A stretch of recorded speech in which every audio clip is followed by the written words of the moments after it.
মাংসের স্বাদে ডিম ভুনা। আমরা অনেকে আছি ডিম ভুনা খেতে খুব পছন্দ করি। তো এই ডিম ভুনাটা একদমই ভিন্ন রকম, ঠিক মাংস যেভাবে রান্না করা হয় ঠিক ওরকম করে আজকে এই ডিম ভুনাটা করব। আশা করছি আপনাদের অনেক অনেক ভালো লাগবে। আর এটা খেতে একদম ইউনিক আর একদম অসাধারণ একটা রেসিপি। এটার গ্রেভিটা লাগবে অনেকটা মাংসের গ্রেভির মতো। তো এই গ্রেভিটা কিন্তু খেতে অসাধারণ লাগে। আসসালামু আলাইকুম প্রিয় দর্শক, আশা করছি যে যেখান থেকে দেখছেন সবাই ভালো আছে। এখানে আমি 5টা ডিম সিদ্ধ করে নিয়েছি, একদম ফুল বয়েল করে নিয়েছি। তো এখানে ছিল 3টা হাঁসির ডিম আর 2টো হচ্ছে ফার্মের মুরগির ডিম। তো এগুলো আমি একদম ফুল বয়েল করে চামড়াটা ফেলে দিয়েছি, ভালো করে ক্লিন করে তারপর একটা কড়াইতে সামান্য পরিমাণ তেল দিয়ে নিয়েছি। আর এখন ডিমের মধ্যে দিয়ে দিয়েছি সামান্য একটু লবণ, একটু হলুদ আর একটু মরিচ। এখন এগুলোকে ভালো করে মিক্সড করে তারপর আমি তেলটাতে দিয়ে দিব। তো এটা কিন্তু ফার্স্টের দিকে মনে হবে যে একদম নর্মাল যে ডিম ভুনা ওরকম, তো আসলে তা না।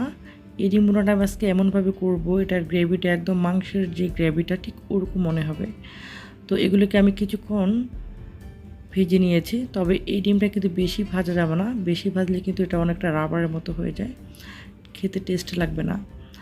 তারপর এখানে আমি আবার ওই প্যানে সামান্য একটু তেল দিয়ে নিয়েছি, আর এখানে দিয়ে দিয়েছি পেঁয়াজ কুচি আর হচ্ছে টমেটো কুচি আর হচ্ছে কাঁচামরিচ।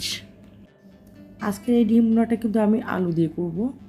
এটার যে ডিমটা, এই ডিমটা তো খেতে অনেক ভালো লাগবে, প্লাস আলুটা কিন্তু অসাধারণ লাগবে।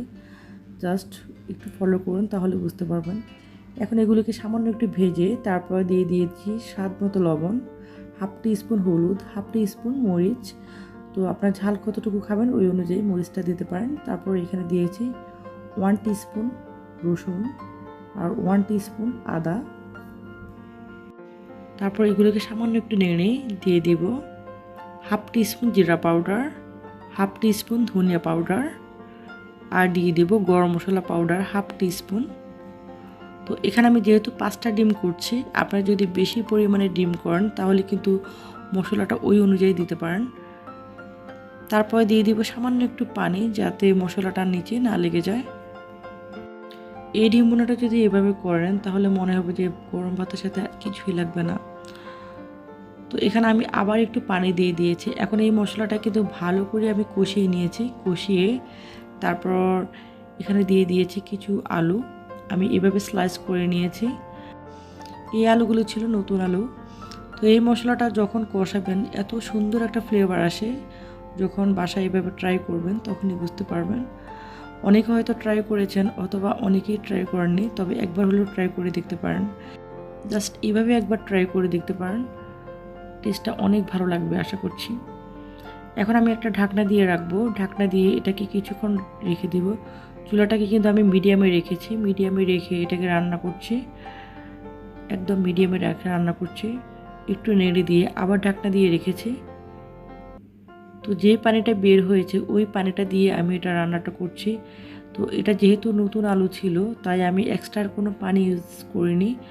আপনাদের কাছে যদি মনে হয় যে এটা সিদ্ধ হয়নি আলুটা, তাহলে সামান্য একটু পানি দিয়ে দিবেন, তবে পানিটা কিন্তু বেশি দিবেন না, বেশি দিলে কিন্তু এটার যে একটা ফ্লেভার বা এটার যে একটা টেস্ট, এর টেস্টটা থাকবে না।